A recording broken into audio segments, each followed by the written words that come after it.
Salam les docs, j'espère que vous allez bien. On se retrouve dans cette nouvelle vidéo pour faire la discussion d'un cas clinique en orthopédie. C'est un cas clinique qui est composé de 13 questions qui englobe deux cours, les tumeurs osseuses et les infections osseo-articulaires. Et c'est un cas clinique de Résidana de l'an 2017. Alors, notre cas clinique dit qu'une fillette âgée de 6 ans est ramenée pour des douleurs du genou gauche qui seraient apparues 48 heures auparavant. L'interrogatoire retrouve la notion d'une chute du dos d'un âne il y a une semaine. À l'examen, l'impotence fonctionnelle est relative et la palpation des métaphyses fémorales inférieures est douloureuse avec une abrasion cutanée cicatrisée de la jambe. Donc, la première chose à faire, c'est de chercher les mots-clés qui vont nous aider pour répondre aux questions. Donc, la première chose, c'est de chercher les mots-clés. Donc, voici les mots-clés. L'âge de 6 ans, les douleurs du genou gauche, apparues il y a 48 heures, chute du dos d'un âne il y a une semaine, l'impotence fonctionnelle relative, les métaphyses fémorales inférieures douloureuses à la palpation et l'abrasion cutanée cicatrisée de la jambe. Alors, la première question dit, à l'examen clinique, vous demandez à l'enfant de bouger le genou, obligez l'enfant à marcher, recherchez d'autres lésions cutanées, examinez la gorge, examinez les autres articulations. Donc, c'est à nous de choisir parmi les 5 propositions, les gestes ou ce qu'on doit faire à l'examen clinique. On commence par la première proposition. A. Demander à l'enfant de bouger le genou. Oui, elle est juste. On demande à l'enfant de bouger le genou pour voir s'il y a une douleur à la mobilisation du genou et aussi pour évaluer le degré de l'impotence fonctionnelle. Donc A est juste. La deuxième proposition B, obliger l'enfant à marcher. Non, on ne peut pas obliger l'enfant à marcher. Donc elle est claire qu'elle est fausse. Donc B est fausse. C, rechercher d'autres lésions cutanées. Oui, on recherche d'autres lésions cutanées qui peuvent être une porte d'entrée à une infection articulaire qui est à l'origine de la symptomatologie. Donc oui, elle est juste. C est juste. D, examiner la gorge. Oui, elle est juste. On examine la gorge. On sait que les infections ORL peuvent être une porte d'entrée aussi à une infection articulaire et même ils peuvent occasionner des problèmes rhumatismaux qui seront à l'origine de la symptomatologie. Examiner les autres articulations. Oui, on examine les autres articulations pour voir s'il y a la même symptomatologie à d'autres niveaux. Alors, la deuxième question dit, la température est à 38 degrés. Quels sont les examens à demander en première intention? On a hémoculture, radiographie du genou de face et de profil, échographie du genou, scintigraphie osseuse, TDM du genou. Donc, on choisit parmi ces 5 propositions les examens qu'on doit faire en première intention. On commence par la première proposition, hémoculture. Oui, on fait l'hémoculture vu le contexte fébrile, parce qu'ils nous ont dit que la température est à 38 degrés, donc on fait les hémocultures au moment de ce pic fébrile-là. Donc A est juste. Deuxièmement, radiographie du genou de face et de profil. Oui, on fait les radiographies du genou de face et de profil, vu la symptomatologie et le contexte de chute, ou la notion de chute. Donc B est juste. C'est l'échographie du genou. Oui, on fait l'échographie du genou devant la symptomatologie pour rechercher un épanchement. Donc c'est aussi est juste. Et concernant les deux autres propositions, la scintigraphie osseuse et la TDM du genou, c'est clair qu'elles sont fausses. Ils ne sont pas demandés en première intention. Donc D et E sont fausses. Et A, B et C, ce sont les propositions justes et ce sont les examens à demander en première intention. La troisième question, le bilan biologique montre FNS 12 000 de globules blancs dans 80% de notre fil, VS 50, CRP 30, l'imagerie est sans particularité.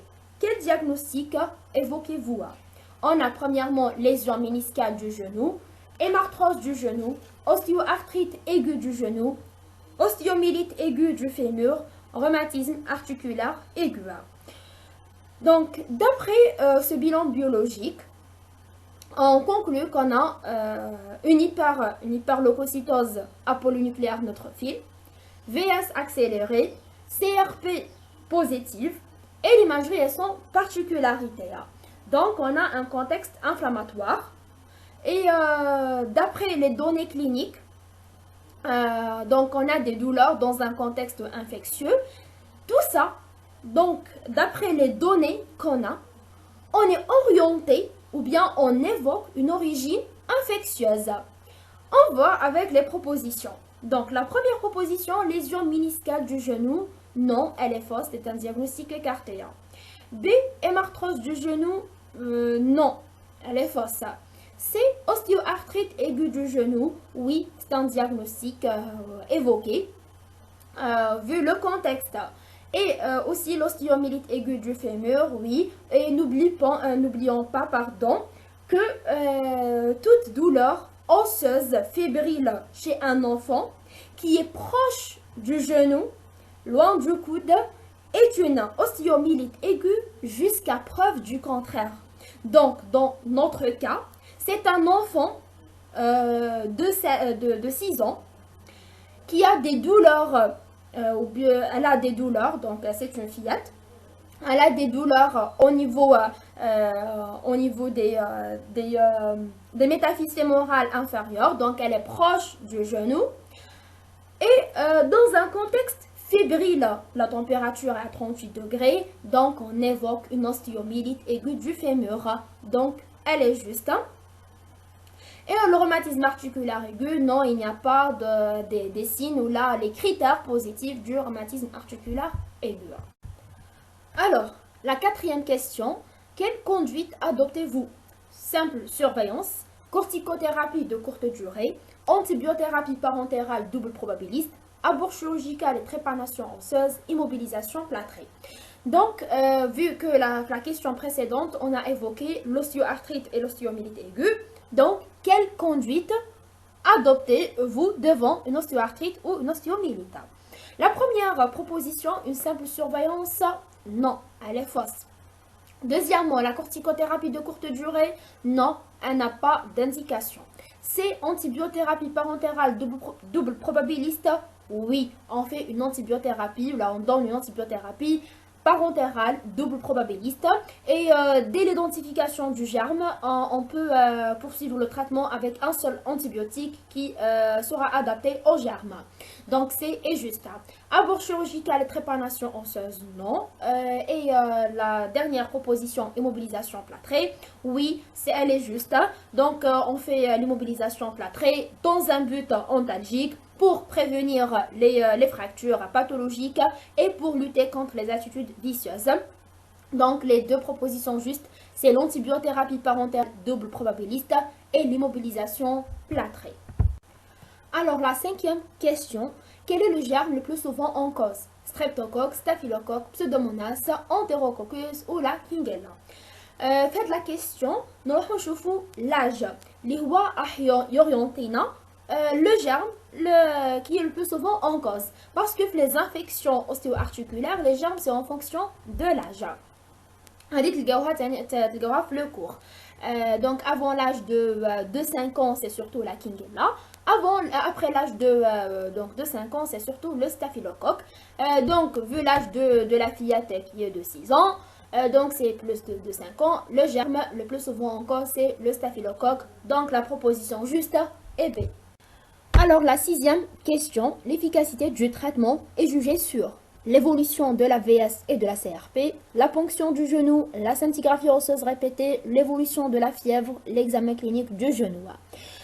La première proposition, l'évolution de la VS et de la CRP, oui, elle est juste. On peut juger l'efficacité du traitement sur l'évolution de ces deux critères, la VS et la CRP. Donc, c'est un critère d'efficacité. Donc, A est juste. Deuxièmement, B, la ponction du genou, non. La scintigraphie osseuse répétée, non. Donc, B et C sont fausses. L'évolution de la fièvre, oui, parce que la défervescence est un critère d'efficacité du traitement, donc c'est un critère de jugement, oui, T est juste. Et l'examen clinique du genou, oui, diminution des douleurs et tout. Donc, on peut juger l'efficacité du traitement sur l'examen clinique du genou, donc c'est juste. Donc, les propositions justes, c'est A, D et E. Alors, la septième question. Malgré le traitement, l'état général de l'enfant continue à s'altérer. Quelle est votre conduite? Intensifier l'antibiothérapie, prescrire une corticothérapie, refaire le bilan biologique, refaire les radiographies et abord chirurgical et mise à plat. Donc, malgré le traitement, rappelez-vous de la quatrième question, normalement, le traitement qu'on a adopté, c'est l'antibiothérapie parentérale double probabiliste et l'immobilisation plâtrée. Donc, malgré ce traitement, l'état de l'enfant s'altère. Donc, il y a quelque chose qui ne va pas. Parce que, normalement, notre traitement est bien conduit et normalement, il est efficace. Mais, en vérité, non. Donc, il y a quelque chose qui, l'état de l'enfant s'altère. Donc, on va la chercher, c'est clair. Donc, la première proposition, intensifier l'antibiothérapie. Non, on ne va l'antibiothérapie parce que déjà, normalement, le traitement limdina, il est suffisant. Donc, A est fausse. B, prescrire une corticothérapie. Non, on ne prescrit pas une corticothérapie. Elle n'a pas sa place ici. C'est refaire le bilan biologique et refaire les radiographies. Oui, elles sont justes, ces deux propositions. On refait le bilan biologique, on refait les radiographies pour voir s'il y a d'autres signes voilà, pour voir s'il y a d'autres, comme je vous ai dit, d'autres signes qui nous orientent vers cette chose-là qui est à l'origine de l'altération de l'état de l'enfant. Abord chirurgical et mise à plat, non.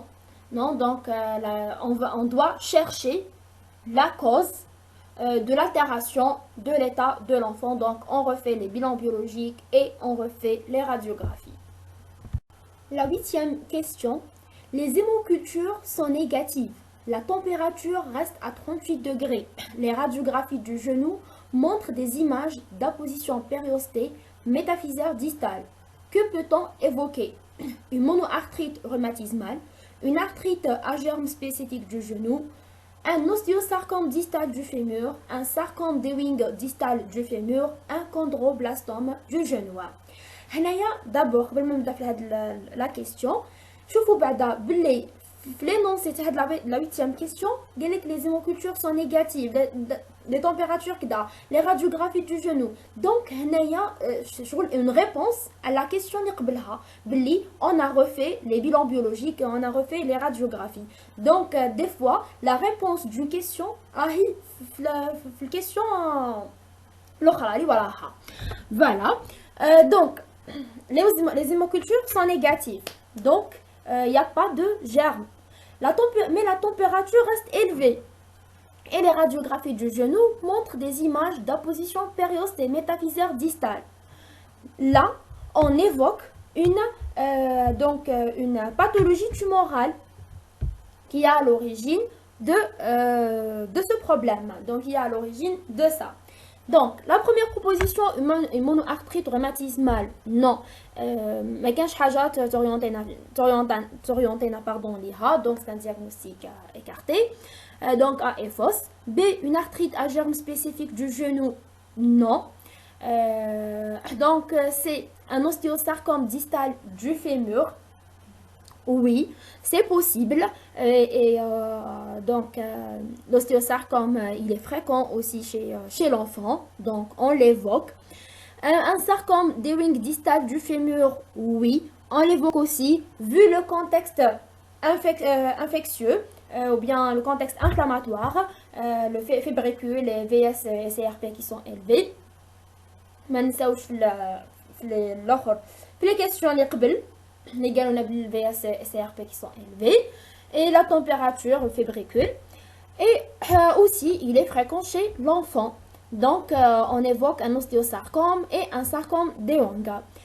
Un chondroblastome du genou, non, le chondroblastome, il est beaucoup plus chez l'adulte. Donc, les deux diagnostics qu'on évoque, c'est l'ostéosarcome distal du fémur et un sarcome de Young distal du fémur. Et ces deux diagnostics, c'est parmi les diagnostics différentiels de l'ostéoarthrite ou de l'ostéomyélite. Alors, la 9e question. Quels sont les autres signes radiologiques à rechercher?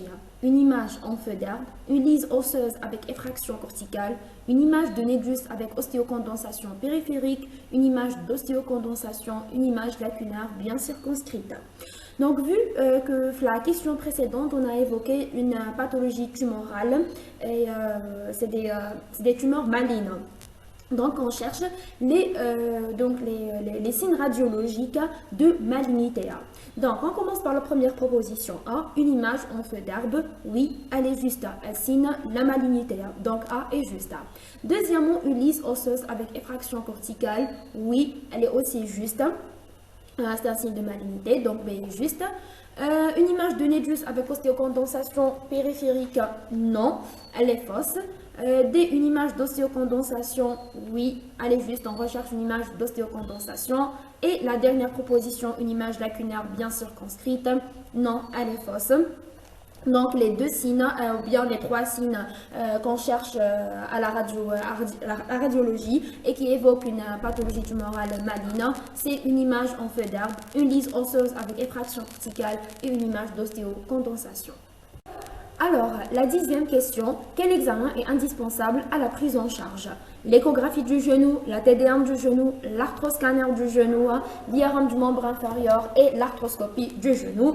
L'examen qui est indispensable à la prise en charge, c'est l'IRM du membre inférieur, puisque c'est un examen obligatoire devant toute tumeur suspecte de malignité, et puisqu'on a évoqué des tumeurs malignes. Donc, on doit faire un IRM du membre inférieur. Donc, la proposition juste, c'est la proposition D. Alors, la 11e question. Quelle procédure est indiquée pour le diagnostic?